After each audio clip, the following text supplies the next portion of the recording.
PineSol can be used strategically to deter mice while minimizing risk to children and pets when you follow careful placement and dilution practices. Use only the original directions for product use as a starting point and avoid spraying where children or pets play. For deterrent placement, soak cotton balls with a small amount of PineSol, then squeeze out excess so they are damp, not dripping, to reduce fumes and leakage. Put those damp cotton balls inside sealed containers with perforations such as plastic film canisters or metal mint tins, so scent escapes but access is blocked. Place the containers in attic corners, inside crawl spaces, and along duct runs, never on open floor surfaces or in bedding areas. Wear gloves when handling treated items and wash hands immediately afterward to avoid transfer to skin or toys.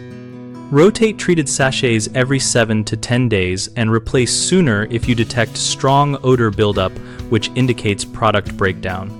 Combine this scent-based approach with exclusion work sealing holes larger than 1/4 inch with steel, wool, and caulk, and with good sanitation removing food sources and clutter that attract rodents.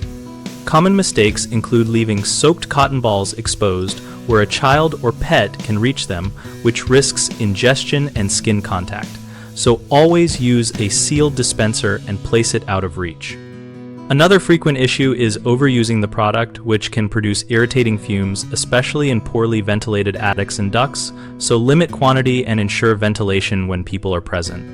A third concern is relying on scent alone while neglecting entry points and sanitation, which lets mice persist.